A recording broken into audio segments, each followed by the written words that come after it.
Election result day ಹತ್ತಿರ ಬರ್ತಾ ಇದೆ. ಎಲೆಕ್ಷನ್ ರಿಸಲ್ಟ್ ಡೇ ದಿನ ಮಾರ್ಕೆಟಲ್ಲಿ ಒಂದು ಮೂಮೆಂಟ್ ಇರುತ್ತೆ ಅಥವಾ ಒಂದು ವಾಲಟಿಲಿಟಿ ಇರುತ್ತೆ. ಈ ಮೂಮೆಂಟನ್ನು ಕ್ಯಾಚ್ ಮಾಡಲಿಕ್ಕೆ ನಾವು ಯಾವ ಸ್ಟ್ರಾಟಜಿಯನ್ನು ಯೂಸ್ ಮಾಡಿದರೆ ಬೆಟರ್ ಆಗುತ್ತೆ, ಯಾವ ಸ್ಟ್ರಾಟಜಿಯನ್ನು ಯೂಸ್ ಮಾಡಿದರೆ ನಾವು ಪ್ರಾಫಿಟನ್ನು ಮಾಡ್ಬೋದು ಅಂತ ನೀವು ಥಿಂಕ್ ಮಾಡ್ತಾ ಇರ್ಬೋದು. ಬಿಗಿನರ್ಗಳು ಹೆಚ್ಚಾಗಿ ಲಾಂಗ್ ಸ್ಟ್ರಾಡಲ್ ಸ್ಟ್ರಾಟಜಿಯನ್ನು ಇಂಪ್ಲಿಮೆಂಟ್ ಮಾಡೋದ್ರ ಬಗ್ಗೆ ಥಿಂಕ್ ಮಾಡ್ತಾ ಇರ್ತಾರೆ. ATM ಕಾಲ್ ಆಪ್ಷನ್ ಹಾಗೆ ATM ಪುಟ್ ಆಪ್ಷನನ್ನು ಬೈ ಮಾಡ್ತೀನಿ, ಮಾರ್ಕೆಟ್ ಯಾವುದಾದ್ರೂ ಒಂದು ಕಡೆ ಮೂವ್ ಆಗುತ್ತೆ, ಆಗ ನನಗೆ ಯಾವುದಾದ್ರೂ ಒಂದು ಸ್ಟ್ರೈಕಲ್ಲಿ ಪ್ರಾಫಿಟ್ ಆಗುತ್ತೆ ಅನ್ನೋದನ್ನು ಥಿಂಕ್ ಮಾಡಿಕೊಂಡು ಈ ಸ್ಟ್ರಾಟಜಿಯನ್ನು ಇಂಪ್ಲಿಮೆಂಟ್ ಮಾಡೋದ್ರ ಬಗ್ಗೆ ಥಿಂಕ್ ಮಾಡ್ತಾ ಇರ್ತೀರಿ. ಹಾಗಾದರೆ ಈ ಲಾಂಗ್ ಸ್ಟ್ರಾಡಲ್ ಸ್ಟ್ರಾಟಜಿಯನ್ನು ಇಂಪ್ಲಿಮೆಂಟ್ ಮಾಡಿದರೆ ಎಲೆಕ್ಷನ್ ರಿಸಲ್ಟ್ ಡೇ ದಿನ ನಾವು ಪ್ರಾಫಿಟನ್ನು ಮಾಡ್ಬೋದಾ, ಇದು ಬೆಟರ್ ಆಗಿ ವರ್ಕ್ ಆಗುತ್ತಾ ಅನ್ನೋದನ್ನು ಈ ವಿಡಿಯೋದಲ್ಲಿ ನೋಡೋಣ. Hello and welcome to the channel. ನಾನು ರಶ್ಮಿತ್. ನೀವೇನಾದರೂ ನಮ್ಮ ಚಾನಲ್ಗೆ ಹೊಸಬರಾಗಿದ್ದರೆ ನಮ್ಮ ಚಾನಲ್ ಸಬ್ಸ್ಕ್ರೈಬ್ ಮಾಡ್ಕೊಳ್ಳಿ. ಅದೇ ರೀತಿ ನಮ್ಮನ್ನು ಇನ್ಸ್ಟಾಗ್ರಾಮ್ ಆಗಿ ವಾಟ್ಸಪ್ ಚಾನಲಲ್ಲಿ ಫಾಲೋ ಮಾಡ್ಬೋದು.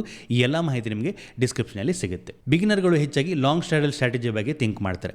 ಏನಪ್ಪ ಲಾಂಗ್ ಸ್ಟ್ರಾಡಲ್ ಸ್ಟ್ರಾಟಜಿ ಅಂತ ಹೇಳಿದರೆ ATM ಕಾಲ್ ಹಾಗೆ ATM ಪುಟ್ಟನ್ನು ಬೈ ಮಾಡುವಂಥದ್ದು. ಸೊ ಯಾವುದೋ ಒಂದು ಕಡೆ ಮಾರ್ಕೆಟ್ ಮೂವ್ ಆಗುತ್ತೆ, ಫಾರ್ ಎಕ್ಸಾಂಪಲ್ ಮಾರ್ಕೆಟ್ ಅಪ್ ಹೋಗ್ಲಿಕ್ಕೆ ಸ್ಟಾರ್ಟ್ ಮಾಡ್ತು ಅಂತ ಹೇಳಿದರೆ ನಾವು ಬೈ ಮಾಡಿದ ಪುಟ್ಟಲ್ಲಿ ನಮಗೆ ಲಾಸ್ ಆಗಲಿ ಸ್ಟಾರ್ಟ್ ಆಗುತ್ತೆ, ನಾವು ಬೈ ಮಾಡಿದಂಥ ಕಾಲಲ್ಲಿ ಪ್ರಾಫಿಟ್ ಆಗಲಿ ಸ್ಟಾರ್ಟ್ ಮಾಡುತ್ತೆ. ಯಾವುದೋ ಒಂದು ಟೈಮಲ್ಲಿ ಪುಟ್ ಡಿಕೆ ಆಗೋದು ಸ್ಲೋ ಆಗುತ್ತೆ, ಕಾಲ್ ರೈಸ್ ಆಗೋದು ಜಾಸ್ತಿ ಆಗುತ್ತೆ, ಆಗ ನಮಗೆ ಓವರಾಲ್ ನೆಟ್ ಪೊಸಿಷನ್ ನಮಗೆ ಪ್ರಾಫಿಟನ್ನು ಕೊಡ್ತಾ ಹೋಗುತ್ತೆ. ಅದೇ ರೀತಿ ಇನ್ ಕೇಸ್ ಮಾರ್ಕೆಟ್ ಡೌನ್ ಬಂತು ಅಂತ ಹೇಳಿದ್ರೆ ನಮಗೆ ಪುಟ್ಟಲ್ಲಿ ಪ್ರಾಫಿಟ್ ಆಗ್ತಾ ಹೋಗುತ್ತೆ, ಅದೇ ರೀತಿ ಕಾಲಲ್ಲಿ ಲಾಸ್ ಆಗ್ತಾ ಹೋಗುತ್ತೆ. ಯಾವುದೊಂದು ಟೈಮಲ್ಲಿ ಮಾರ್ಕೆಟ್ ಅಗೈನ್ ಡೌನ್ ಮೂವ್ನ ಕಂಟಿನ್ಯೂ ಮಾಡಿದಾಗ ಪುಟ್ಟಲ್ಲಿ ನಮಗೆ ಪ್ರಾಫಿಟ್ ಜಾಸ್ತಿ ಆಗ್ತಾ ಹೋಗುತ್ತೆ, ಕಾಲಲ್ಲಿ ಲಾಸ್ ಕಡಿಮೆ ಆಗ್ತಾ ಹೋಗುತ್ತೆ, ಅಥವಾ ಕಾಲಲ್ಲಿ ಲಾಸ್ ಆಗೋದು ಸ್ಟಾಪ್ ಆಗ್ತಾ ಹೋಗುತ್ತೆ, ಸ್ಲೋ ಆಗುತ್ತೆ, ಆಗ ನಮಗೆ ನೆಟ್ ಪೊಸಿಷನಲ್ಲಿ ಪ್ರಾಫಿಟ್ ಆಗುತ್ತೆ. ಸೊ ಈ ರೀತಿಯ ಥಿಂಕಿಂಗನ್ನು ಇಟ್ಕೊಂಡು ನಾವು ಲಾಂಗ್ ಸ್ಟ್ರಾಡಲನ್ನು ಇಂಪ್ಲಿಮೆಂಟ್ ಮಾಡುವಂಥದ್ದು. ಲಾಂಗ್ ಸ್ಟ್ರಾಡಲ್ ನಮಗೆ ಪ್ರಾಫಿಟ್ ಆಗಬೇಕು ಅಂತೇಳಿ ಮಾರ್ಕೆಟ್ ಒಂದು ಶಾರ್ಪ್ ಒನ್ ವೇ ಮೂವನ್ನು ಕೊಡಬೇಕು. ಸೊ ಯಾವಾಗ ಈ ಲಾಂಗ್ ಸ್ಟ್ರಾಡಲ್ ಸ್ಟ್ರಾಟಜಿಯನ್ನು ಇಂಪ್ಲಿಮೆಂಟ್ ಮಾಡ್ತಾರೆ ಅಂತ ಹೇಳಿದ್ರೆ ಮಾರ್ಕೆಟ್ ಒಂದು ಶಾರ್ಪ್ ಮೂವನ್ನು ಕೊಡುವಂಥ ಸಾಧ್ಯತೆ ಇರುತ್ತೆ, ಬಟ್ ಯಾವ ಸೈಡ್ ಹೋಗುತ್ತೆ ಅಂತ ಗೊತ್ತಿರೋದಿಲ್ಲ. ಸೊ ಡೈರೆಕ್ಷನ್ ನಮಗೆ ಗೊತ್ತಿರೋದಿಲ್ಲ, ಬಟ್ ಯಾವುದೊಂದು ಸ್ಟ್ರಾಂಗ್ ಮೂವನ್ನು ಕೊಡುವಂಥ ಸಾಧ್ಯತೆ ಇರುತ್ತೆ. ಆಗ ಮಾತ್ರ ಈ ನಾವು ಲಾಂಗ್ ಸ್ಟ್ರಾಡಲ್ ಸ್ಟ್ರಾಟಜಿಯನ್ನು ಯೂಸ್ ಮಾಡ್ಬೋದು. ಆಗ ಏನಾಗುತ್ತೆ, ಯಾವುದೋ ಒಂದು ಕಡೆ ಮಾರ್ಕೆಟ್ ಮೂವನ್ನು ಕೊಟ್ಟಾಗ ಅಲ್ಲಿ ನಮಗೆ ಪ್ರಾಫಿಟ್ ಆಗುವಂಥ ಸಾಧ್ಯತೆ ಇರುತ್ತೆ. ಯಾಕಂತೇಳಿದ್ರೆ ನಾವು ಬೈ ಮಾಡಿದ ಪ್ರೀಮಿಯಂ ಮ್ಯಾಕ್ಸಿಮಮ್ 0 ಆಗ್ಬೋದು, ಅದೇ ರೀತಿ ಅಪೋಸಿಟ್ ಸೈಡ್ನ ಮೂಮೆಂಟ್ ಕಂಟಿನ್ಯೂ ಆಗ್ತಾ ಹೋದಾಗೆ ಆ ಪ್ರೀಮಿಯಂ ಎಷ್ಟು ಕೂಡ ರೈಸ್ ಆಗ್ಬೋದು. ಬಟ್ ಎಲೆಕ್ಷನ್ ರಿಸಲ್ಟ್ ಡೇ ದಿನ ಇದು ವರ್ಕ್ ಆಗುತ್ತಾ? ಎಲೆಕ್ಷನ್ ಡೇ ದಿನ ಒಂದು ಸ್ಟ್ರಾಂಗ್ ಮೂವನ್ನು ಎಕ್ಸ್ಪೆಕ್ಟ್ ಮಾಡ್ತಾ ಇರ್ತಾರೆ, ಮಾರ್ಕೆಟಲ್ಲಿ ಒಂದು ಶಾರ್ಪ್ ಮೂವ್ ಕೊಡುವಂಥ ಸಾಧ್ಯತೆ ಇದೆ. ಆಗ ನಾವು ಈ ಲಾಂಗ್ ಸ್ಟ್ರಾಡಲ್ ಸ್ಟ್ರಾಟಜಿಯನ್ನು ಯೂಸ್ ಮಾಡಿದರೆ ವರ್ಕ್ ಆಗುತ್ತಾ? ನಾವು ಲಾಸ್ಟ್ ಇಯರ್ನ ಎಕ್ಸಾಂಪಲನ್ನು ತೊಗೊಂಡು ನೋಡೋಣ. ಸೊ ಲಾಂಗ್ ಸ್ಟ್ರಾಡಲ್ ಸ್ಟ್ರಾಟಜಿ ಹೆಚ್ಚಾಗಿ ಯಾಕೆ ಪ್ರಿಪೇರ್ ಮಾಡ್ತಾ ಕೇಳಿದರೆ ಒಂದು ಆಪ್ಷನ್ ಬೈಯಿಂಗ್ ಸ್ಟ್ರಾಟಜಿ ಆಗುತ್ತೆ, ಕಡಿಮೆ ಕ್ಯಾಪಿಟಲನ್ನು ಇಟ್ಕೊಂಡು ಕೂಡ ನಾವು ಇದನ್ನು ಬೈ ಮಾಡ್ಬೋದು. ಸೊ ಹೆಚ್ಚಾಗಿ ಬಿಗಿನರ್ಗಳು ಈ ಸ್ಟ್ರಾಟಜಿನ ಇಂಪ್ಲಿಮೆಂಟ್ ಮಾಡೋದ್ರ ಬಗ್ಗೆ ಥಿಂಕ್ ಮಾಡ್ತಾ ಇರ್ತಾರೆ, ಮಾರ್ಕೆಟ್ ಒಂದು ಮೂವ್ ಕೊಡುತ್ತೆ, ಆಗ ನಾವು ಪ್ರಾಫಿಟನ್ನು ಮಾಡ್ಬೋದು ಅಂತ. ಬಟ್ ಪ್ರಾಕ್ಟಿಕಲಿ ಇದು ವರ್ಕ್ ಆಗುತ್ತಾ ಇಲ್ವಾ ಅಂತ ನಾವು ನೋಡೋಣ. ಲಾಸ್ಟ್ ಎಲೆಕ್ಷನ್ 2019 ಎಲೆಕ್ಷನಲ್ಲಿ ಈ ಸ್ಟ್ರಾಟಜಿ ಯಾವ ರೀತಿ ವರ್ಕ್ ಆಯಿತು ಅಂತ ನಾವು ನೋಡೋಣ. ಸೊ ನಾವೀಗ ಚಾರ್ಟನ್ನು ನೋಡ್ತಾ ಇದ್ದೀವಿ, ನಿಫ್ಟಿಯ ಚಾರ್ಟನ್ನು ನೋಡ್ತಾ ಇದ್ದೀವಿ. ಸೊ ಈ ಕ್ಯಾಂಡಲನ್ನು ನೀವೇನು ನೋಡ್ತಾ ಇದ್ದೀರಿ, ಇದು 2019 ಮೇ 23 ದಿನ ಎಲೆಕ್ಷನ್ ರಿಸಲ್ಟ್ ದಿನ ಮಾಡಿದಂಥ ನಿಫ್ಟಿ ಮಾಡಿದಂಥ ಕ್ಯಾಂಡಲ್ ಆಗುತ್ತೆ. ಸೊ ಈ ಕ್ಯಾಂಡಲ್ ಯಾವ ರೀತಿ ಇತ್ತು ಅಂತ ನಾವು ನೋಡೋದಾದರೆ ಮಾರ್ಕೆಟ್ ಒಂದು ಗ್ಯಾಪ್ ಅಪ್ ಓಪನ್ ಆಗುತ್ತೆ. ಇಲ್ಲಿ ಪ್ರೀವಿಯಸ್ ಡೇ ಕ್ಲೋಸಿಂಗ್ ಈ ಝೋನಲ್ಲಿ ಇತ್ತು, 11,740 ಲೆವೆಲಲ್ಲಿ ಕ್ಲೋಸಿಂಗನ್ನು ಮಾಡಿತ್ತು. Next day gap up open ಆಗುತ್ತೆ 11,900 ಪಾಯಿಂಟಲ್ಲಿ. ಸೊ ಗ್ಯಾಪ್ ಅಪ್ ಓಪನ್ ಆಗಿ ಒಂದು ಹೈಯನ್ನು ಮಾಡುತ್ತೆ, 12,040 ಲೆವೆಲ್ವರೆಗೂ ಒಂದು ಹೈಯನ್ನು ಮಾಡುತ್ತೆ. ನೆಕ್ಸ್ಟ್ ಅಗೈನ್ ಮಾರ್ಕೆಟಲ್ಲಿ ಫಾಲ್ ಆಗುತ್ತೆ, ಲೋ ಅನ್ನು ಯಾವ ಲೆವೆಲ್ಗೆ ಮಾಡುತ್ತೆ ಕೇಳಿದೆ 11,600 ಲೆವೆಲ್ವರೆಗೂ ಒಂದು ಲೋ ಅನ್ನು ಮಾಡುತ್ತೆ. ನೆಕ್ಸ್ಟ್ ಕ್ಲೋಸಿಂಗನ್ನು ನಾವು ನೋಡಿದಾಗ 11,650 ಝೋನ್ವರೆಗೂ ಒಂದು ಕ್ಲೋಸಿಂಗನ್ನು ಮಾಡುತ್ತೆ. ಸೊ ಓಪನಿಂದ ಹೈವರೆಗೂ ನಾವು ನೋಡಿದರೆ 1.17% ಒಂದು ಅಪ್ ಮೂವನ್ನು ಕೊಡುತ್ತೆ. ಅದೇ ರೀತಿ ಓಪನಿಂದ ಕ್ಲೋಸ್ವರೆಗೂ ನಾವು ನೋಡಿದರೆ 2% ಮೂವನ್ನು ಕೊಡುತ್ತೆ. ಸೊ ಇಲ್ಲಿ ನೀವೇನು ಥಿಂಕ್ ಮಾಡ್ತಾ ಇರ್ಬೋದು, 2% ಡೌನ್ ಮೂವ್ ಕೊಟ್ಟಿದೆ, ಸೊ ಇಲ್ಲಿ ಡೆಫಿನೆಟ್ಲಿ ನನಗೆ ಪುಟ್ಟಲ್ಲಿ ಪ್ರಾಫಿಟ್ ಆಗ್ತಾ ಇರುತ್ತೆ, ಅದೇ ರೀತಿ ಕಾಲಲ್ಲಿ ಲಾಸ್ ಆಗ್ತಾ ಇರುತ್ತೆ, ಆ ಕಾಲ್ ಲಾಸ್ಗಿಂತ ಜಾಸ್ತಿ ಪುಟ್ ಪ್ರಾಫಿಟ್ ಆಗ್ತಾ ಇರುತ್ತೆ, ನಾನಿಲ್ಲಿ ಲಾಂಗ್ ಸ್ಟ್ರಾಡಲ್ ಸ್ಟ್ರಾಟಜಿಯನ್ನು ಮಾಡಿದರೆ ಪ್ರಾಫಿಟನ್ನು ಮಾಡ್ಬೋದು ಅಂತ. ಬಟ್ ರಿಯಾಲಿಟಿ ಅದು ಆಗಿರಲ್ಲ. ಆ ದಿನ ನೀವು ಲಾಂಗ್ ಸ್ಟ್ರಾಡಲ್ ಸ್ಟ್ರಾಟಜಿನ ಮಾಡಿದ್ರಿ ಅಂತ ಹೇಳಿದ್ರೆ ಆ ದಿನ ನಿಮಗೆ ಲಾಸ್ ಆಗ್ತಾ ಇತ್ತು. ಸೊ ಅದನ್ನು ನಾವು ಎಕ್ಸಾಂಪಲ್ ಮುಖಾಂತರ ನೋಡೋಣ. ನಾನಿಲ್ಲಿ ಸಿಮ್ಯುಲೇಟರ್ಗೆ ಬಂದಿದ್ದೀನಿ, ಅದೇ ರೀತಿ 23 ಮೇನ ಡಾಟಾವನ್ನು ನಾನಿಲ್ಲಿ ಇಟ್ಕೊಂಡಿದ್ದೀನಿ. 9:20 ಹೊತ್ತಿಗೆ ನೀವು ಒಂದು ಲಾಂಗ್ ಸ್ಟ್ರಾಡಲ್ ಸ್ಟ್ರಾಟಜಿನ ಇಂಪ್ಲಿಮೆಂಟ್ ಮಾಡ್ತೀರಿ ಅಂತ ಇಟ್ಕೊಳ್ಳಿ. ನಾನಿಲ್ಲಿ ನಿಫ್ಟಿಯನ್ನು ಹಾಕ್ಕೊಂಡಿದ್ದೀನಿ, ನಾವು ನೋಡ್ಬೋದು. ನಿಫ್ಟಿಯ ಆಪ್ಷನ್ ಚೈನನ್ನು ನಾವೀಗ ನೋಡ್ತಾ ಇದ್ದೀವಿ. 2019 ಮೇ 23 ಆಪ್ಷನ್ ಚೈನ್, ನಿಫ್ಟಿಯ ಆಪ್ಷನ್ ಚೈನ್ ಯಾವ ರೀತಿ ಇತ್ತು ಅಂತ ನಾವು ನೋಡ್ತಾ ಇದ್ದೀವಿ. ಸೊ ATM 11,900 ಇತ್ತು. ಸೊ ಅಲ್ಲಿ ಕಾಲ್ ಹಾಗೆ ಪುಟ್ ಇಲ್ಲಿ ನಾವು ನೋಡ್ತಾ ಇರ್ಬೋದು, ಅದನ್ನು ನಾವು ಬೈ ಮಾಡ್ತೀವಿ. ಜನರಲ್ ಏನು ಮಾಡ್ತಾರೆ, ಮಾರ್ಕೆಟ್ ಓಪನ್ ಆಗುತ್ತೆ 9:20 ಹೊತ್ತಿಗೆ ಎಲೆಕ್ಷನ್ ರಿಸಲ್ಟ್ ಡೇ ದಿನ ನಾವು ATM ಕಾಲ್ ಆಗಿ ATM ಪುಟ್ಟನ್ನು ಬೈ ಮಾಡ್ತೀವಿ. ಅದು ನಮ್ಮ ಲಾಂಗ್ ಸ್ಟ್ರಾಡಲ್ ಸ್ಟ್ರಾಟಜಿ ಆಗುತ್ತೆ. ಸೊ ನಾವಿಲ್ಲಿ ಪೊಸಿಷನ್ಗೆ ಬಂದರೆ ನಾವು ನೋಡ್ಬೋದು ATM ಕಾಲ್ ಆಗಿ ATM ಪುಟ್ಟನ್ನು ಬೈ ಮಾಡ್ತೀವಿ. ಅದರ ಪ್ರೈಸ್ 132 ಪುಟ್ನ ಪ್ರೈಸ್, ಅದೇ ರೀತಿ 166 ಕಾಲ್ನ ಪ್ರೈಸ್ ಇರುತ್ತೆ. ಸೊ ಮಾರ್ಕೆಟ್ ಮೂವ್ ಆಗ್ತಾ ಹೋದಾಗೆ ಏನು ಆಯಿತು ಅಂತ ನಾವು ನೋಡೋಣ. ಸೊ ಇದು ನಮ್ಮ ಪೇ ಆಫ್ ಚಾರ್ಟ್ ನಾವಿಲ್ಲಿ ನೋಡ್ತಾ ಇರ್ಬೋದು. ನಾನು ಒಂದು 30 ಮಿನಿಟ್ ಅದನ್ನು ಮುಂದುವರಿಸ್ತೀನಿ. 30 ಮಿನಿಟ್ ಮುಂದುವರಿಸಿದಾಗ ಮಾರ್ಕೆಟ್ ಸ್ವಲ್ಪ ನಾವು ಎಂಟ್ರಾದ ಪಾಯಿಂಟ್ಗಿಂತ ಮಾರ್ಕೆಟ್ ಮೇಲೆ ಹೋಗುತ್ತೆ, ಬಟ್ ನಮಗೆ ಇಲ್ಲಿ ಕಾಲ್ ಹಾಗೆ ಪುಟ್ಟಲ್ಲಿ ಎರಡರಲ್ಲೂ ಲಾಸ್ ಆಗ್ತಾ ಹೋಗುತ್ತೆ. ಅಗೇನ್ 30 ಮಿನಿಟ್ ನಾನು ಮುಂದೆ ಹೋಗ್ತೀನಿ, ಅಗೇನ್ ಮಾರ್ಕೆಟ್ ಮೇಲೆ ಹೋಗುತ್ತೆ, ಬಟ್ ಇಲ್ಲಿ ಎರಡರಲ್ಲೂ ಲಾಸ್ ಆಗ್ತಾ ಇರುತ್ತೆ. ಕಾಲ್ ಲಾಸ್ ಸ್ವಲ್ಪ ಕಡಿಮೆ ಇತ್ತು, ಬಟ್ ಪುಟ್ಟಲ್ಲಿ ಹ್ಯೂಜ್ ಲಾಸ್ ಆಗ್ತಾ ಇರುತ್ತೆ. ಅಗೇನ್ 30 ಮಿನಿಟ್ ಹೋಗ್ತೀನಿ, ಮಾರ್ಕೆಟ್ ಅಗೇನ್ ಮೇಲೆ ಹೋಗುತ್ತೆ, ಸ್ಟಿಲ್ ನನ್ನ ಕಾಲ್ ನನಗೆ ಪ್ರಾಫಿಟನ್ನು ಕೊಡ್ಲಿಕ್ಕೆ ಸ್ಟಾರ್ಟ್ ಮಾಡ್ತಿಲ್ಲ.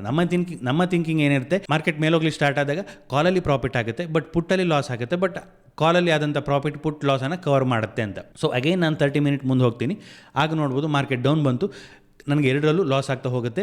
ಟೋಟಲಿ ನಾನು 3834 ಲಾಸ್ ಆಗಿ ಮಾಡ್ಕೊಳ್ತಾ ಇದ್ದೀನಿ.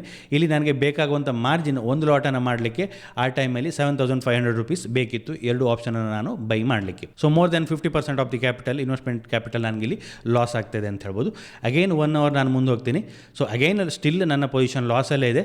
ಸೊ 4000 ಲಾಸಲ್ಲಿದೆ. ಅಗೇನ್ ಮಾರ್ಕೆಟ್ ಡೌನ್ ಬರುತ್ತೆ, ಅಗೇನ್ ನಾನು ಲಾಸಲ್ಲಿದ್ದೀನಿ. 2 ಗಂಟೆ ನಂತರ ಮಾರ್ಕೆಟ್ ಅಗೇನ್ ಸ್ವಲ್ಪ ಡೌನ್ ಬರಲಿಕ್ಕೆ ಸ್ಟಾರ್ಟ್ ಆಯಿತು, ಅಗೇನ್ ಸ್ಟಿಲ್ ಲಾಸಲ್ಲೇ ಇದ್ದೀನಿ. ಅಗೇನ್ ಮತ್ತೆ 1 ಗಂಟೆ ಹೊತ್ತಿಗೆ 3:20ಕ್ಕೆ ನೋಡಿದಾಗ ನನ್ನ ಪೊಸಿಷನ್ ಲಾಸಲ್ಲೇ ಇದೆ, ಬಟ್ ಲಾಸ್ ಸ್ವಲ್ಪ ರಿಕವರಿ ಆಗಿದೆ. ಯಾಕೆ ಹೇಳಿದರೆ ಮಾರ್ಕೆಟ್ ಒಂದು 2% ಡೌನ್ ಮೂವ್ನ ಕೊಡ್ತು, ಹಾಗಾಗಿ ನನ್ನ ಪೊಸಿಷನ್ ಸ್ವಲ್ಪ ರಿಕವರಿ ಆಯಿತು.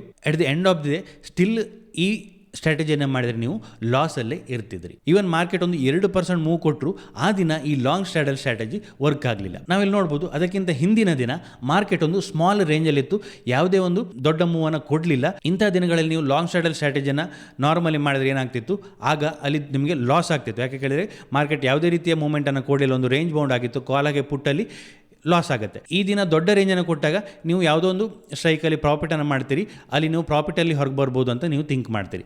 ಬಟ್ ಆ ದಿನ ಏನಾಯಿತು ಅಂತ ನಾವು ನೋಡಿದರೆ 22 ಮೇಲಿ ಏನಾಯಿತು ಅಂತ ನಾವೀಗ ಒಂದು ಎಕ್ಸಾಂಪಲ್ ನೋಡೋಣ. ನಾನು 22 ಮೇಗೆ ಹೋಗ್ತೀನಿ, 9:20 ಹೋಗ್ತೀನಿ. ಆ ದಿನ ನಾನು ಲಾಂಗ್ ಸ್ಟ್ರಾಟಜಿಯನ್ನು ಕ್ರಿಯೇಟ್ ಮಾಡ್ತೀನಿ. ಸೊ ATM ಕಾಲ್ ಹಾಗೆ ಪುಟ್ಟನ್ನು ಬೈ ಮಾಡ್ತೀನಿ ಅಂತ ಇಟ್ಕೊಳ್ಳಿ. ಸೊ 1 ಅವರ್ ಮುಂದೆ ಹೋಗೋ ನೋಡೋಣ. ಆ ದಿನ ಮಾರ್ಕೆಟ್ ಕನ್ಸಾಲ್ಟೇಷನ್ನೇ ಮಾಡ್ತಾ ಇತ್ತು, ಸ್ಟಿಲ್ ನಾನು ಪ್ರಾಫಿಟಲ್ಲೇ ಇದ್ದೀನಿ. 190 ರೂಪೀಸ್, 500 ರೂಪೀಸ್ ಪ್ರಾಫಿಟ್. ಮಾರ್ಕೆಟ್ ಯಾವುದೇ ಮೂಮೆಂಟನ್ನು ಕೊಡಲಿಲ್ಲ, 500 ರೂಪೀಸ್ ಪ್ರಾಫಿಟ್, 700 ರೂಪೀಸ್ ಪ್ರಾಫಿಟ್. ಇಲ್ಲ ನೋಡ್ಬೋದು, ಯಾವುದೇ ಮೂಮೆಂಟನ್ನು ಕೊಡಲಿಲ್ಲ, ಆದರೂ ಮೈನರ್ ಪ್ರಾಫಿಟಲ್ಲೇ ಇತ್ತು. ಸೊ 3 ಗಂಟೆ ಹೊತ್ತಿಗೆ ಏನಾಯಿತು ಅಂತ ನಾವು ನೋಡಿದರೆ 3:05 ಹೊತ್ತಿಗೆ ಇಲ್ಲಿ ಸ್ಮಾಲ್ ಲಾಸನ್ನು ಕೊಡ್ತು. ಬಟ್ ನೆಕ್ಸ್ಟ್ ಡೇ ಇದಕ್ಕಿಂತ ದೊಡ್ಡ ಮೂಮೆಂಟ್ ಇತ್ತು. ಆ ದಿನ ಥ್ರೂ ಔಟ್ ದಿ ಡೇ ಈ ಲಾಂಗ್ ಸ್ಟ್ಯಾಡಲ್ ಪೊಸಿಷನ್ ಯಾವುದೇ ಪ್ರಾಫಿಟ್ಗೆ ಹೋಗಲಿಲ್ಲ. ಬಟ್ ಈ ದಿನ ಕನ್ಸಾಲ್ಟೇಷನ್ ಇದ್ರು, 22 ಮೇ ದಿನ ಕನ್ಸಾಲ್ಟೇಷನ್ ಇದ್ದರು, ಒಂದಷ್ಟು ಹೊತ್ತು ಮಾರ್ಕೆಟ್ ನಿಮ್ಮ ಪೊಸಿಷನ್ ಪ್ರಾಫಿಟಲ್ಲಿ ಇತ್ತು. ಸೊ ಯಾಕೆ ಈ ಸ್ಟ್ರಾಟಜಿ ಈ ರೀತಿ ಎಲೆಕ್ಷನ್ ಡೇ ದಿನ ಲಾಂಗ್ ಸ್ಟ್ಯಾಡಲ್ ಸ್ಟ್ರಾಟಜಿ ಹೆಚ್ಚಾಗಿ ವರ್ಕ್ ಆಗಲ್ಲ ಯಾಕೆ ಕೇಳಿದರೆ, ಒಂದು ಸ್ಟ್ಯಾಂಡರ್ಡ್ ಮೂವ್ ಕೊಟ್ಟರು 2 to 3% ಮೂವ್ ಕೊಟ್ಟರೆ ಯಾಕೆ ಈ long straddle strategy election result day ದಿನ ವರ್ಕ್ ಆಗಲ್ಲ ಅಂತ ನಾವು ನೋಡೋದಾದರೆ, ಸೊ ಯಾಕೆ ನಮಗೆ ಈ ಸ್ಟ್ರಾಟಜಿ ಲಾಸನ್ನು ಕೊಡುತ್ತೆ ಅಂತ ನಾವು ನೋಡೋದಾದರೆ, ಮೇಯ್ನಾಗಿ IV ಅಥವಾ ವಿಕ್ಸ್ನ ರೀಸನ್ನಿಂದ ಈ ಸ್ಟ್ರಾಟಜಿ ನಮಗೆ ಲಾಸನ್ನು ಕೊಡುತ್ತೆ. ಸೊ ಏನಂತ ನಾವು ನೋಡೋಣ, IV ಯಾವ ರೀತಿ ನಮ್ಮ ಪೊಸಿಷನ್ ಮೇಲೆ ಇಂಪ್ಯಾಕ್ಟನ್ನು ಬೀರುತ್ತೆ ಅಂತ ನಾವು ನೋಡೋಣ. IV ಅಂದ್ರೇನು, ಇಂಪ್ಲೈಡ್ ವಾಲಟಿಲಿಟಿ ಅಂತ ಕರಿತೀವಿ. ವಿಕ್ಸ್ ಅಥವಾ ವಾಲಟಿಲಿಟಿ ರೀತಿಯಲ್ಲಿ ವರ್ಕ್ ಆಗುತ್ತೆ. ಆ ಪರ್ಟಿಕ್ಯುಲರ್ ಆಪ್ಷನ್ ಸ್ಟ್ರೈಕ್ ಪ್ರೈಸಲ್ಲಿ ನೆಕ್ಸ್ಟ್ ಫ್ಯೂಚರಲ್ಲಿ ಯಾವ ರೀತಿ ವಾಲಟಿಲಿಟಿ ಇರುತ್ತೆ ಅನ್ನೋದನ್ನು ಇದು ಸಜೆಸ್ಟ್ ಮಾಡುತ್ತೆ ಈ IV. ಹಾಗಿದ್ರೆ ಯಾವುದೊಂದು ಪರ್ಟಿಕ್ಯುಲರ್ ಸ್ಟ್ರೈಕಲ್ಲಿ ಯಾಕೆ ವಾಲಟಿಲಿಟಿ ರೈಸ್ ಆಗುತ್ತೆ ಕೇಳಿದರೆ, ಅನ್ಸರ್ಟನಿಟಿ, ನೆಕ್ಸ್ಟ್ ಫ್ಯೂಚರಲ್ಲಿ ಏನಾಗುತ್ತೆ ಅಂತ ಗೊತ್ತಿರೋದಿಲ್ಲ. ಯಾವುದೊಂದು ಈವೆಂಟ್ ಬರೋದಿದೆ, ಆ ಈವೆಂಟ್ನ ಔಟ್ಕಮ್ ಬರೋದಿದೆ, ಆ ಈವೆಂಟ್ನ ಔಟ್ಕಮ್ ಅನ್ಸರ್ಟನ್ ಆಗಿರುತ್ತೆ ಅಥವಾ ಅದರ ರಿಸಲ್ಟ್ ಏನು ಅಂತ ಗೊತ್ತಿರೋದಿಲ್ಲ. ಆಗ ಆಪ್ಷನ್ IVಗಳಲ್ಲಿ ಇನ್ಕ್ರೀಸ್ ಆಗುತ್ತೆ. ಸೊ IV ಇನ್ಕ್ರೀಸ್ ಆದಾಗ ಏನಾಗುತ್ತೆ, ಆಪ್ಷನ್ನ ಪ್ರೀಮಿಯಮ್ ಕೂಡ ಜಾಸ್ತಿ ಆಗುತ್ತೆ.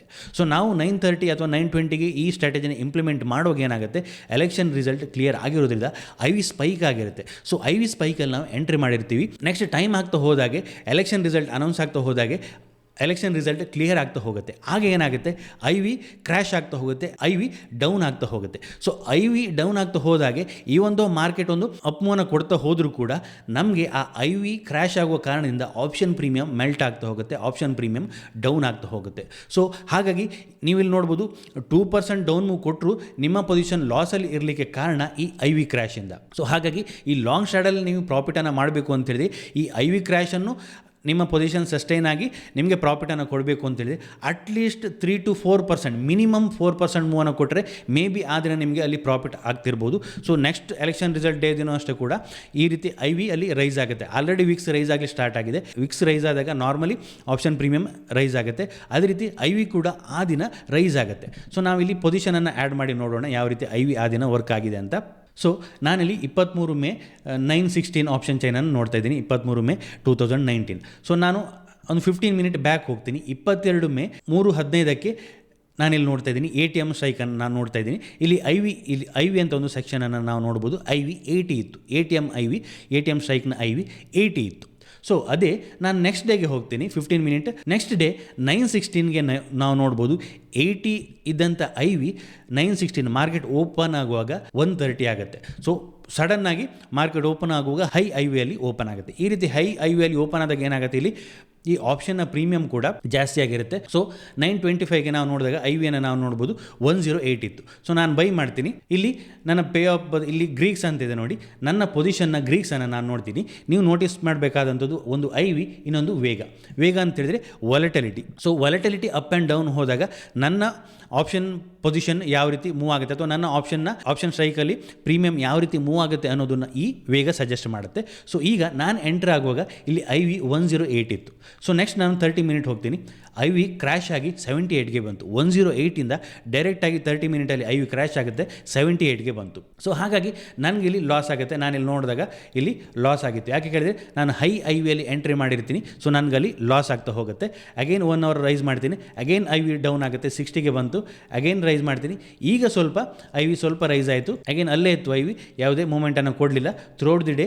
ಸೊ ನೆಕ್ಸ್ಟ್ ಕ್ಲೋಸಿಂಗ್ ಟೈಮಲ್ಲಿ ಐ ವಿ ಸ್ವಲ್ಪ ರೈಸ್ ಆಯಿತು. ಅದು ಯಾಕೆ ಕೇಳಿದರೆ ಮಾರ್ಕೆಟ್ ಡೌನ್ ಬರಲಿಕ್ಕೆ ಹೋದಾಗ ರೈಸ್ ಆಯಿತು. ಬಟ್ ಸ್ಟಿಲ್ ನಿಮ್ಮ ಪೊಸಿಷನ್ ಲಾಸಲ್ಲೇ ಇದೆ. ಸೊ ಮಾರ್ಕೆಟ್ ಒಂದು ಫಾಲ್ ಆಗಲಿಕ್ಕೆ ಹೋಗಿ ಅಲ್ಲಿ ಐ ವಿ ರೈಸ್ ಆಯಿತು. ಸೊ ಇದು ಮೇನ್ ರೀಸನ್ ಆಗುತ್ತೆ. ಈ ಐ ವಿ ಕ್ರ್ಯಾಶ್ ಆದಾಗ ನೀವು ಹೈ ಐ ವಿಯಲ್ಲಿ ಬೈ ಮಾಡಿರ್ತೀರಿ, ಐ ವಿ ಕ್ರ್ಯಾಶ್ ಆಗುತ್ತೆ. ಅದೇ ರೀತಿ ವೇಗ ಕೂಡ, ವಾಲಟಿಲಿಟಿ ಕೂಡ ಅಲ್ಲಿ ಆ ದಿನ ಏನಾಗುತ್ತೆ, ಓಪನಿಂಗ್ ಟೈಮಲ್ಲಿ ನೀವು ವಿಕ್ಸ್ ಚಾರ್ಟನ್ನು ಬೇಕಿದ್ರೆ ತೆಗೆದು ನೋಡಿ. ಎಲೆಕ್ಷನ್ ರಿಸಲ್ಟ್ ಇದೇ ದಿನ ಮಾರ್ಕೆಟ್ ಓಪನ್ ಆಗುವಾಗ ಹೈ ವಿಕ್ಸ್ ಇರುತ್ತೆ, ಮಾರ್ಕೆಟ್ ಕ್ಲೋಸ್ ಆಗುವಾಗ ವಾಲಟಿಲಿಟಿ ಕ್ರ್ಯಾಶ್ ಆಗಿರುತ್ತೆ. ಅದು ಕೂಡ ಆಪ್ಷನ್ ಬೈಗೆ ನೆಗೆಟಿವ್ ಆಗುತ್ತೆ. ಸೊ ಆ ರೀಸನಿಂದ ಆ ದಿನ ನೀವು ಪರ್ಟಿಕ್ಯುಲರಾಗಿ ಆ ದಿನ ಈ ಆಪ್ಷನ್ ಬೈಯಿಂಗ್ ಸ್ಟ್ರಾಟಜಿ ಅಥವಾ ಲಾಂಗ್ ಸ್ಟ್ಯಾಡಲ್ ಸ್ಟ್ರಾಟಜಿನ ಇಂಪ್ಲಿಮೆಂಟ್ ಮಾಡ್ತೀರಿ ಅಂತ ಹೇಳಿದ್ರೆ ನಿಮಗೆ ಅಲ್ಲಿ ರಿಸ್ಕ್ ಇರುತ್ತೆ. ನೀವು ಪ್ರಾಫಿಟ್ ಮಾಡುವಂಥ ಚಾನ್ಸಸ್ ತುಂಬ ಕಡಿಮೆ ಇರುತ್ತೆ. ಸೊ ಯಾವಾಗ ನೀವು ಪ್ರಾಫಿಟ್ ಮಾಡ್ಬೋದು ಕೇಳಿದರೆ ಅಟ್ಲೀಸ್ಟ್ 3 to 4% ಇಂಡೆಕ್ಸ್ ಮೂವ್ ಆಗಬೇಕು. ಆಗ ಏನಾಗುತ್ತೆ, ಐ ವಿ ನಾರ್ಮಲಿ ಅಪ್ ಆಗಿರುತ್ತೆ. ಬಟ್ ಈ ಐ ವಿ ಕ್ರ್ಯಾಶನ್ನು ಕಂಟ್ರೋಲ್ ಮಾಡ್ಕೊಂಡು ನಿಮ್ಮ ಪೊಸಿಷನ್ ಪ್ರಾಫಿಟನ್ನು ಕೊಡಬೇಕು ಅಂತೇಳಿ ಒಂದು ಹ್ಯೂಜ್ ಮೂವ್ ಆಗಬೇಕಾಗುತ್ತೆ. ನಾನು ಹೇಳಿದಾಗೆ ಮೋರ್ ದೆನ್ 4% ಮೂವ್ ಆಗಬೇಕಾಗುತ್ತೆ. ಆಗ ಈ ಐ ವಿ ಕ್ರ್ಯಾಶ್ ಸ್ವಲ್ಪ ಕಂಟ್ರೋಲ್ ಆಗಿ ನಿಮಗೆ ಒಂದು ಪೊಸಿಷನಲ್ಲಿ ಪ್ರಾಫಿಟ್ ಆಗುವಂಥ ಸಾಧ್ಯತೆ ಇರುತ್ತೆ. ಸೊ ಆ ದಿನ ಮಾರ್ಕೆಟ್ ಏನು ಮೂವ್ ಕೊಡಲಿಲ್ಲ, ಅಟ್ಲೀಸ್ಟ್ 2-3% ಮೂವ್ ಕೊಡ್ತು ಅಂತ ಹೇಳಿ ಈ ಲಾಂಗ್ ಸ್ಟ್ಯಾಡಲ್ ಸ್ಟ್ರಾಟಜಿಯಲ್ಲಿ ನೀವು ಪ್ರಾಫಿಟನ್ನು ಮಾಡಲಿಕ್ಕೆ ಸಾಧ್ಯ ಆಗೋದಿಲ್ಲ. ಅಲ್ಲಿ ಲಾಸ್ ಆಗುವಂಥ ಸಾಧ್ಯತೆಯೇ ಹೆಚ್ಚಿರುತ್ತೆ. ಈ ಐ ವಿ ರೀಸನಿಂದ ಹೈ ಐ ವಿಯಲ್ಲಿ ನೀವು ಅದನ್ನು ಬೈ ಮಾಡಿರ್ತೀರಿ. ಸೊ ಅದೇ ರೀತಿ ನೀವು ಕೇಳ್ಬೋದು, ಹಾಗಿದ್ರೆ ನಾನು ಪ್ರೀವಿಯಸ್ ಡೇ ಅದನ್ನು ಇಂಪ್ಲಿಮೆಂಟ್ ಮಾಡ್ತೀನಿ. ಸೊ ಇವತ್ತು ಎಲೆಕ್ಷನ್ ರಿಸಲ್ಟ್ ಬರೋದಿದ್ರೆ ನಾನು ಪ್ರೀವಿಯಸ್ ಡೇನೇ ಇಂಪ್ಲಿಮೆಂಟ್ ಮಾಡ್ತೀನಿ, ಆಗ ನನಗೆ ಪ್ರಾಫಿಟ್ ಆಗ್ಬೋದು ಅಂತ ಕೇಳಿದರೆ ಸೊ ಅಲ್ಲಿ ಕೂಡ ಆಗೋಲ್ಲ. ಬೇಕಾದ್ರೆ ನಾವು ಅದನ್ನು ಚೆಕ್ ಮಾಡಿ ನೋಡೋಣ. ನಾನು 22 ಮೇಗೆ ಹೋಗ್ತೀನಿ, 3:15ಕ್ಕೆ ನಾನು ಇಂಪ್ಲಿಮೆಂಟ್ ಮಾಡ್ತೀನಿ ಅಂತ ಇಟ್ಕೊಳ್ಳಿ. ಯಾಕೆ ಹೇಳಿದರೆ ನೆಕ್ಸ್ಟ್ ಡೇ ಇಂಪ್ಲಿಮೆಂಟ್ ಮಾಡುವಾಗ ನನಗೆ ಐ ವಿ ರೈಸ್ ಆಗುತ್ತೆ ಅಂತ. ಸೊ ಬೈ ಮಾಡ್ತೀನಿ ನಾನು ಎರಡನ್ನು. ಇಲ್ಲಿ ನೀವು ಗ್ರೀಕ್ಸಲ್ಲಿ ನೋಡ್ಬೋದು ಐ ವಿ 80ಯಲ್ಲಿದೆ. ಸೊ ನಿಮ್ಮ ಎಕ್ಸ್ಪೆಕ್ಟೇಷನ್ ಏನಿರುತ್ತೆ, market next day I V rise ಆಗುತ್ತೆ. ಸೊ ಐ ವಿ ರೈಸ್ ಆದಾಗ ಪ್ರೀಮಿಯಂ ಕೂಡ ರೈಸ್ ಆಗುತ್ತೆ, ನನಗೆ ಪ್ರಾಫಿಟ್ ಆಗಬೇಕು ಅಂತ. ನಾನು ನೆಕ್ಸ್ಟ್ 30 ಮಿನಿಟ್ಗೆ ಇದನ್ನು ಇನ್ಕ್ರೀಸ್ ಮಾಡ್ತೀನಿ. Next day I V rise ಆಗುತ್ತೆ. ಲಾಸನ್ನು ನೀವು ನೋಡ್ಬೋದು, 2900 ನಿಮ್ಮ ಪೊಸಿಷನ್ ಲಾಸ್ ಆಗುತ್ತೆ. ನೀವು ಗ್ರೀಕ್ಸ್ಗೆ ಬಂದರೆ ನಿಮ್ಮ ಐ ವಿ ನೀವು ಬೈ ಮಾಡಿದ ಪಾಯಿಂಟ್ಗಿಂತ ಜಾಸ್ತಿ ಆಗಿದೆ, ಬಟ್ ನಿಮ್ಮ ಪೊಸಿಷನ್ ಸ್ಟಿಲ್ ಲಾಸಲ್ಲಿದೆ. ರೀಸನ್ ಏನು, ಇಲ್ಲಿ ಇನ್ನೊಂದು ಗ್ರೀಕ್ಸ್ ಇದೆ ತೀಟಾ. ಟೈಮ್ ಡಿಕೆ ಕಾರಣದಿಂದ ಪ್ರೀಮಿಯಂ ಅಗೈನ್ ಡೌನ್ ಆಗಿದೆ. ಈ ಒಂದು ಸ್ಮಾಲ್ ಐ ವಿಯಲ್ಲಿ ಸ್ಮಾಲ್ ರೈಸ್ ಆದರೂ ಕೂಡ ಟೈಮ್ ಡಿಕೆ ಕಾರಣದಿಂದ ನೀವು ಪ್ರೀವಿಯಸ್ ಡೇ ಇಂಪ್ಲಿಮೆಂಟ್ ಮಾಡಿದ್ರಿ ಅಂತ ಹೇಳಿದ್ರು ಕೂಡ ನೆಕ್ಸ್ಟ್ ಡೇ ಅಲ್ಲಿ ನಿಮಗೆ ಲಾಸ್ ಆಗುತ್ತೆ. ಸೊ ನಾವು 3:30 ಹೊತ್ತಿಗೆ ಏನಾಯಿತು ಅಂತ ನಾವು ನೋಡೋದಾದರೆ ಎಂಡ್ ಆಫ್ ಡೇ ನೀವು ನೋಡ್ತೀರಿ ಅಂತ ಹೇಳಿದರೆ ಆಗ ಕೂಡ ನೀವು ಅಲ್ಲಿ ಹ್ಯೂಜ್ ಲಾಸಲ್ಲೇ ಹೊರಗೆ ಬರ್ತೀರಿ. ಸೊ 3:30 ಹೊತ್ತಿಗೆ ಆ ಪೊಸಿಷನ್ನಲ್ಲಿ ನೀವು ಹ್ಯೂಜ್ ಲಾಸಲ್ಲೇ ಹೊರಗೆ ಬರ್ತೀರಿ. ಸೊ ನೀವು ಪ್ರೀವಿಯಸ್ ಡೇ ಇಂಪ್ಲಿಮೆಂಟ್ ಮಾಡ್ತೀರಿ ಅಂತ ಹೇಳಿದ್ರು ಕೂಡ ಅಲ್ಲಿ ಅದು ವರ್ಕ್ ಆಗಲ್ಲ. ತೀಟಾ ನಿಮಗೆ ಪ್ರಾಬ್ಲಮ್ ಕೊಡುತ್ತೆ. ಅದೇ ರೀತಿ ಐ ಯು ಕೂಡ ಕ್ರ್ಯಾಶ್ ಆಗುತ್ತೆ. ಸೊ ಹಾಗಿದ್ರೆ ನಾವು ಚಾರ್ಟನ್ನು ನೋಡಿದಾಗ ಇಲ್ಲಿ ಒಂದು ಗ್ಯಾಪ್ ಅಪ್ ಮೂವನ್ನು ಕೊಟ್ಕೊಂಡು ಸ್ಟ್ರಾಂಗ್ ಅಪ್ ಮೂವನ್ನು ಕೊಟ್ಟಿದೆ. ಇದು ಯಾವಾಗ ಆಯಿತು ಕೇಳಿದರೆ ಏನು ಎಕ್ಸಿಟ್ ಪೋಲ್ನ ರಿಸಲ್ಟ್ ಬಂತು, ಆವಾಗ ಇಲ್ಲಿ ಒಂದು ಮೂಮೆಂಟ್ ಮಾಡ್ತು. ಆವಾಗ ಇಂಪ್ಲಿಮೆಂಟ್ ಮಾಡಿದರೆ ಏನಾಗ್ತಿತ್ತು ಅಂತ ನಾವು ನೋಡೋಣ ಎಕ್ಸಿಟ್ ಪೋಲ್ಗಿಂತ ಮುಂಚೆ. ಸೊ ಇಲ್ಲಿ 17th ಮೇಗೆ ಒಂದು ಅಪ್ ಮೂವ್ ಸ್ಟಾರ್ಟ್ ಆಗಿದ್ದು. ನೆಕ್ಸ್ಟ್ ಇಲ್ಲಿ ಎಕ್ಸಿಟ್ ಪೋಲ್ ರಿಸಲ್ಟ್ ಬಂದ ನಂತರ ನೆಕ್ಸ್ಟ್ ಒಂದು ಗ್ಯಾಪ್ ಅಪ್ ಆಗುತ್ತೆ 20ಕ್ಕೆ. ಸೊ ನಾವು 17th ಮೇಗೆ ಇಂಪ್ಲಿಮೆಂಟ್ ಮಾಡಿದರೆ ಏನಾಗುತ್ತೆ ಅಂತ ನಾವು ನೋಡೋಣ. 17th ಫ್ರೈಡೇ ಇಂಪ್ಲಿಮೆಂಟ್ ಮಾಡ್ತೀವಿ ಅಂತ ಇಟ್ಕೊಳ್ಳಿ, ಒಂದು 3 ಗಂಟೆ ಹೊತ್ತಿಗೆ. ಸೊ ನಾನಾಗ ಲಾಂಗ್ ಸ್ಟ್ಯಾಡಲನ್ನು ಇಂಪ್ಲಿಮೆಂಟ್ ಮಾಡ್ತೀನಿ ಅಂತ ಇಟ್ಕೊಳ್ಳಿ. 20th ಮಾರ್ಕೆಟ್ ಒಂದು ಶಾರ್ಪ್ ಅಪ್ ಮೂವನ್ನು ಕೊಡುತ್ತೆ, ಆವಾಗ ಇಲ್ಲಿ ಪ್ರಾಫಿಟ್ ಆಗ್ತಾ ಹೋಗುತ್ತೆ. ಸೊ ನೆಕ್ಸ್ಟ್ ಅಗೈನ್ +1 ಡೇ ಮಾಡ್ತೀನಿ. 21ಗೆ ನನ್ನ ಪೊಸಿಷನ್ ಲಾಸಲ್ಲಿತ್ತು. 22 ಮೇಗೆ ಸ್ವಲ್ಪ ಪ್ರಾಫಿಟನ್ನು ಕೊಟ್ಟಿತ್ತು. ನೆಕ್ಸ್ಟ್ ನೀವು ನೆಕ್ಸ್ಟ್ ಡೇಗೆ ಅದನ್ನು ಕ್ಯಾರಿ ಮಾಡ್ತೀರಿ ಅಂತ ಹೇಳಿದರೆ 23ಗೆ ಕ್ಯಾರಿ ಮಾಡ್ತೀರಿ ಅಂತ ಹೇಳಿದರೆ ನೆಕ್ಸ್ಟ್ 30 ಮಿನಿಟ್ ಮಾಡ್ತೀನಿ. ಅಗೈನ್ ನಿಮ್ಮ ಪೊಸಿಷನ್ ಲಾಸ್ಗೆ ಹೋಗುತ್ತೆ. ಸೊ ಈ ರೀತಿ ಸ್ಟ್ರಾಟಜಿ ಏನಾದರೂ ಮಾಡಬೇಕು ಅಂತೇಳಿದ್ರೆ ಎಕ್ಸಿಟ್ ಪೋಲ್ಗಿಂತ ಮುಂಚೆ ಇಂಪ್ಲಿಮೆಂಟ್ ಮಾಡಿಕೊಂಡು ಎಲೆಕ್ಷನ್ ರಿಸಲ್ಟ್ಗಿಂತ ಮುಂಚೆ ಅದನ್ನು ಎಕ್ಸಿಟ್ ಮಾಡಬೇಕಾಗುತ್ತೆ. ಆಗ ಮೇ ಬಿ ಅಲ್ಲಿ ಒಂದಷ್ಟು ಪ್ರಾಫಿಟನ್ನು ಮಾಡುವಂಥ ಸಾಧ್ಯತೆ ಇದೆ. ಮೇ ಬಿ ವಿಕ್ಸ್ ರೈಸ್ ಆಗುತ್ತೆ ಅಥವಾ ಈ IV ರೈಸ್ ಆಗಿ ಮೇ ಬಿ ಮಾರ್ಕೆಟಲ್ಲಿ ಒಂದು ಅಪ್ ಮೂವ್ ಕೊಟ್ಟರೆ ಅಥವಾ ಮಾರ್ಕೆಟಲ್ಲಿ ಒಂದು ಶಾರ್ಪ್ ಮೂವ್ ಕೊಟ್ಟರೆ ಆಗ ನೀವು ಅಲ್ಲಿ ಪ್ರಾಫಿಟನ್ನು ಮಾಡುವಂಥ ಸಾಧ್ಯತೆ ಇರುತ್ತೆ. ಬಟ್ ನೀವು ಎಲೆಕ್ಷನ್ ರಿಸಲ್ಟ್ ಡೇ ದಿನ ಅದನ್ನು ಕ್ಯಾರಿ ಮಾಡ್ತೀರಿ ಅಂತ ಹೇಳಿದ್ರೆ ಖಂಡಿತವಾಗಿ ಪ್ರಾಫಿಟ್ ಮಾಡಲಿಕ್ಕೆ ಸಾಧ್ಯ ಇಲ್ಲ. ಪ್ರಾಫಿಟ್ ಮಾಡಬೇಕು ಅಂತ ಹೇಳಿದ್ರೆ ಹ್ಯೂಜ್ ಮೂವ್ ಕೊಡಬೇಕು. ನಾನು ಆಗಲೇ ಹೇಳಿದಾಗೆ ಮೋರ್ ದ್ಯಾನ್ 3.5 to 4% ಮೂವನ್ನು ಕೊಟ್ಟರೆ ಮೇ ಬಿ ಅಲ್ಲಿ ನೀವು ಪ್ರಾಫಿಟನ್ನು ಮಾಡುವಂಥ ಸಾಧ್ಯತೆ ಇರುತ್ತೆ. ಆಗಲೂ ಕೂಡ ಗ್ಯಾರಂಟಿ ಇಲ್ಲ. ಯಾಕೆ ಹೇಳಿದರೆ ಎಷ್ಟು IV ರೈಸ್ ಆಗುತ್ತೆ, ಪ್ರೀಮಿಯಮ್ ಎಷ್ಟು ಜಾಸ್ತಿ ಆಗುತ್ತೆ ಅನ್ನೋದ್ರ ಮೇಲೆ ಡಿಪೆಂಡ್ ಆಗುತ್ತೆ. IV ತುಂಬ ರೈಸ್ ಆದರೆ ಅಗೇನ್ ಪ್ರೀಮಿಯಮ್ ಕೂಡ ಜಾಸ್ತಿ ಆಗುತ್ತೆ. ಪ್ರೀಮಿಯಮ್ ಜಾಸ್ತಿ ಆದಾಗ IV ಡೌನ್ ಆದಾಗ ಪ್ರೀಮಿಯಮ್ ಜಾಸ್ತಿ ಆದ ಪ್ರೀಮಿಯಮ್ ಡೌನ್ ಆಗಬೇಕಾಗುತ್ತೆ. ಸೊ ಹಾಗಾಗಿ ಅಟ್ಲೀಸ್ಟ್ ನೀವು ಲಾಸ್ ಇಲ್ಲದೆ ಬರಬೇಕು ಅಂತ ಹೇಳಿದ್ರೆ ನನ್ನ ಪ್ರಕಾರ ಅಟ್ಲೀಸ್ಟ್ ಒಂದು 4% ಮೂವ್ ಬಂದರೆ ಮಾತ್ರ ಈ ರೀತಿ ಲಾಂಗ್ ಸ್ಟ್ರಾಟಲ್ ಸ್ಟ್ರಾಟಜಿಯಲ್ಲಿ ಪ್ರಾಫಿಟನ್ನು ಮಾಡಬೇಕು. 4% ಮೂವ್ ಒನ್ ವೇ ಬರಬೇಕಾಗುತ್ತೆ. ಮಾರ್ಕೆಟ್ ಸ್ವಲ್ಪ ಕನ್ಸಲ್ಟೇಷನ್ ಅಪ್ ಆ್ಯಂಡ್ ಡೌನ್ ಮಾಡ್ತಾ ಇತ್ತು ಅಂತೇಳಿ ಆಗ ಕೂಡ ಅಲ್ಲಿ ನಾವು ಲಾಸನ್ನು ಮಾಡಿಕೊಳ್ಳುವಂಥ ಸಾಧ್ಯತೆ ಇರುತ್ತೆ. ಒನ್ ವೇ ಮೂವ್ ಬಂದರೆ ಮಾತ್ರ more than 4% one way move ಬಂದರೆ ಮಾತ್ರ ನಾವು ಅಲ್ಲಿ ಪ್ರಾಫಿಟನ್ನು ಮಾಡುವಂಥ ಸಾಧ್ಯತೆ ಇರುತ್ತೆ. ಅದಕ್ಕಿಂತ ಕಡಿಮೆ ಮೂವ್ ಬಂದರೆ ಅಲ್ಲಿ ನಾವು ಖಂಡಿತ ಲಾಸನ್ನು ಮಾಡ್ಕೊಳ್ತೀವಿ. ನೀವು ATM ಆಪ್ಷನನ್ನಾದರೂ ಬೈ ಮಾಡಿ ಅಥವಾ 2 OTM ಕಾಲ್ ಹಾಗೆ ಪುಟ್ಟನ್ನು ಬೈ ಮಾಡಿದ್ರು ಕೂಡ ಅಲ್ಲಿ ಕೂಡ ನೀವು ಲಾಸನ್ನು ಮಾಡ್ಕೊಳ್ತೀರಿ ಹೊರತು ಪ್ರಾಫಿಟನ್ನು ಮಾಡಲಿಕ್ಕೆ ಸಾಧ್ಯ ಇಲ್ಲ. ಒಂದು ಸ್ಮಾಲ್ ಮೂವ್ ಬಂತು ಅಂತೇಳಿದೆ. ಸೊ ಹಾಗಾಗಿ ಈ ರೀತಿಯ ಸ್ಟ್ರಾಟಜಿಯನ್ನು ನೀವು ಇಂಪ್ಲಿಮೆಂಟ್ ಮಾಡುವಾಗ ರಿಸ್ಕ್ ತುಂಬ ಇರುತ್ತೆ. ಅಲ್ಲಿ ಮೂವ್ ಬಂದರೆ ದೊಡ್ಡ ಮೂವ್ ಬಂದರೆ ಮಾತ್ರ ನೀವು ಪ್ರಾಫಿಟ್ ಆಗುತ್ತೆ. ಸ್ಮಾಲ್ ಮೂವಲ್ಲಿ ಖಂಡಿತ ಪ್ರಾಫಿಟ್ ಆಗಲ್ಲ. ಇದು 2019ನ ಬ್ಯಾಕ್ಟರ್ಸ್ ರಿಸಲ್ಟ್. ಅದಕ್ಕಿಂತ ಹಿಂದೆ ಕೂಡ ಇದೇ ರೀತಿ ಆಗಿತ್ತು. ಸೊ ದೊಡ್ಡ ಮೂವ್ ಬರಲಿಲ್ಲ, ಲಾಂಗ್ ಸ್ಟ್ರಾಟಲಲ್ಲಿ ಲಾಸ್ ಆಗಿದೆ. ಸೊ ದೊಡ್ಡ ಮೂವ್ ಬಂದರೆ ಮಾತ್ರ ಅಲ್ಲಿ ಪ್ರಾಫಿಟನ್ನು ಮಾಡುವಂಥ ಸಾಧ್ಯತೆ ಇರುತ್ತೆ. ಸ್ಮಾಲ್ ಮೂವ್ಗೆ ಈ ಲಾಂಗ್ ಸ್ಟ್ರಾಟಲ್ ವರ್ಕ್ ಆಗಲ್ಲ. IV ನಮ್ಮ ಅಗನೆಕ್ಸ್ಟ್ ವರ್ಕ್ ಆಗ್ತಾ ಇರುತ್ತೆ. ಸೊ ಹಾಗಾಗಿ ಅಲ್ಲಿ ಲಾಸ್ ಆಗುವಂಥ ಸಾಧ್ಯತೆ ಇರುತ್ತೆ. ಇದಿಷ್ಟು ಈ ವಿಡಿಯೋದಲ್ಲಿ. ನಿಮಗೇನಾದರೂ ಈ ವಿಡಿಯೋ ಇಷ್ಟ ಆಯಿತು ಅಂತ ಹೇಳಿದ್ರೆ ಲೈಕ್ ಮಾಡಿ, ನಿಮ್ಮ ಸಜೆಷನ್ಸನ್ನು ಕಮೆಂಟ್ ಮಾಡಿ. ಇನ್ನು ಹೆಚ್ಚಿನ ವಿಡಿಯೋಗಳಿಗಾಗಿ ನಮ್ಮ ಯೂಟ್ಯೂಬ್ ಚಾನಲ್ ಸಬ್ಸ್ಕ್ರೈಬ್ ಮಾಡ್ಕೊಳ್ಳಿ. Thank you.